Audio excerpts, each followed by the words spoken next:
It's peaceful now, but the storm's on its way. For now, it has a beautiful light for sculpting. The edges get a bit softer, the shadows lose their creases. In that kind of light, people look more like you imagine them to be. My name is Vinnie Ream. I'm a sculptor by profession. I'm sculpting Abraham Lincoln, our nation's 16th president. I've sculpted him before. In fact, he sat for me over a span of 5 months to capture his likeness. I wasn't but 18 years old at the time. Now, I've seen so many pictures of Lincoln, I can sculpt him almost without looking. That's rare, you know. How many people can you picture in your mind that are long gone or that you've never even met? Everyone seems to have an image of Abe Lincoln in their mind. Even that image changes, the way he changed so much during that terrible Civil War. Like the coming rain more than 100 years ago, the people of the United States saw a storm on the horizon.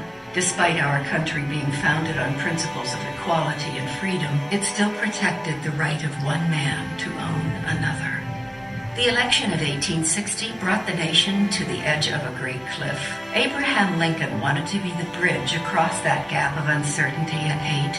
When he was elected, he did not receive a single vote from the deep southern states where slavery thrived. His name was not even on the ballot. Soon, 7 southern states voted to formally withdraw from the United States. In January 1861, they formed the Confederate States of America. The growing storm grew closer and closer. Lincoln, as the new president, tried to stave it off. We are not enemies, but friends. We must not be enemies. Though passion may have strained, it must not break our bonds of affection. The mystic chords of memory will swell the chorus of the Union when again touched, as surely they will be by the better angels of our nature. But the storm had grown too strong, and a short time later, economic and political disagreements shouted across the dinner table became cannonballs and bullets fired across battlefields.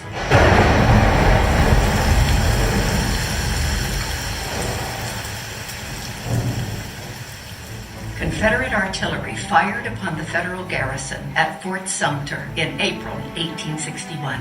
Lincoln tried to suppress the affront by issuing a call for volunteers. He thought, as most Union sympathizers did, that the outrageous actions of the South were only a quick bolt of lightning, loud and frightening, but gone as soon as it arrives. The effect was a novel and terrible rift that threatened to destroy the United States forever. The dogmas of the quiet past are inadequate to the stormy present. The occasion is piled high with difficulty, and we must rise with the occasion. As our case is new, so we must think anew and act anew. We must disenthrall ourselves, and then we will save our country. Although always opposed to slavery, Abraham Lincoln was not by definition an abolitionist. At first, he preferred merely to stop slavery from spreading into the newly forming states and territories of the American West. He was concerned about how the slave-holding border states, which had all stayed in the Union, would react to war. And so, Lincoln was hesitant to directly attack slavery at the start of the terrible fighting. But the abolitionist cause knew the necessity of action. Among its champions, Frederick Douglass saw the war as an opportunity to secure freedom for 3 million enslaved men, women, and children.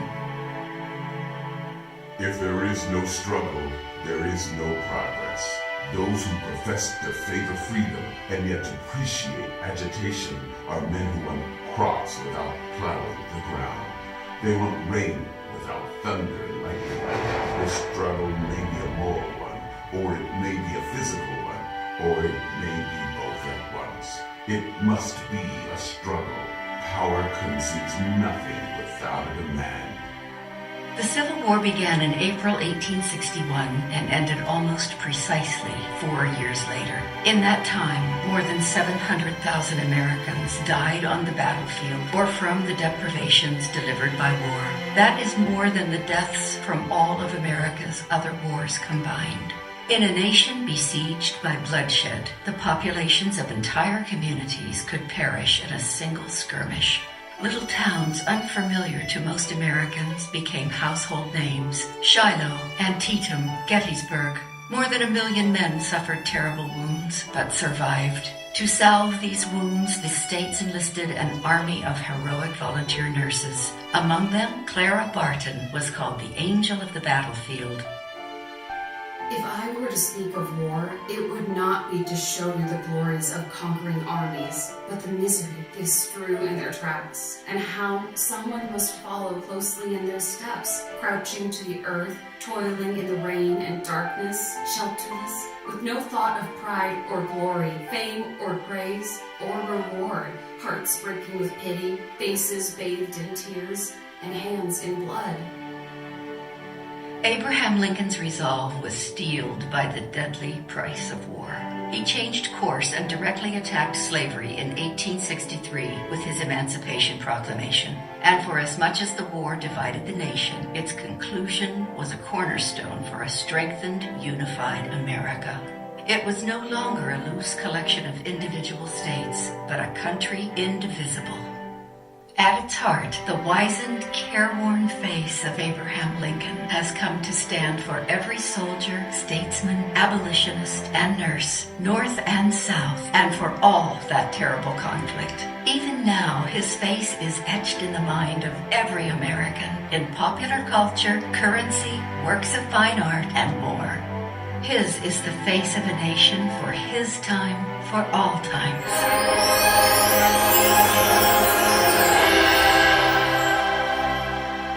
Fellow citizens, we cannot escape history.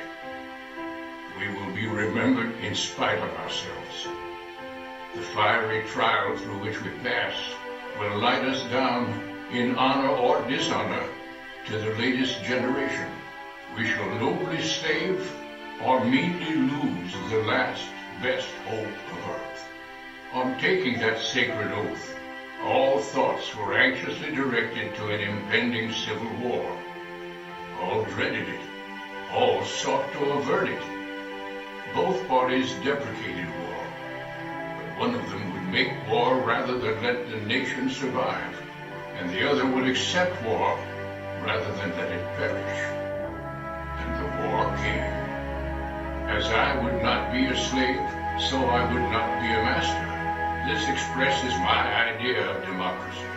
Those who deny freedom to others deserve it not for themselves, and under a just God cannot long retain it. In giving freedom to the slave, we assure freedom to the free. Fondly do we hope, fervently do we pray, that this mighty scourge of war may speedily pass away, with malice toward none, with charity for all, with firmness in the right, as God gives us to see the right.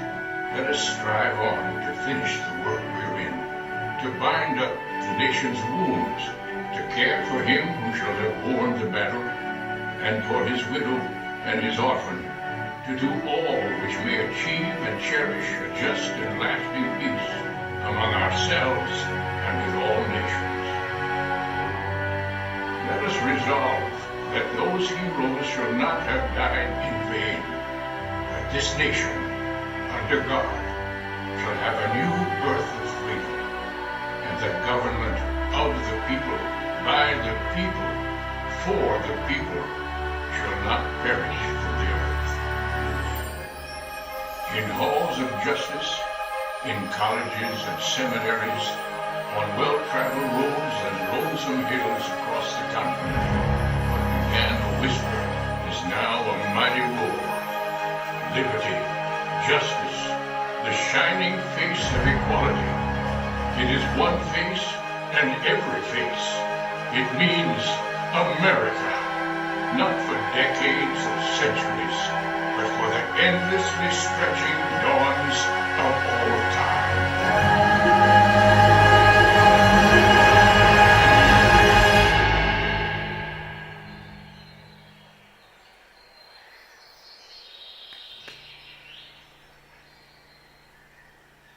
Thank you for joining us.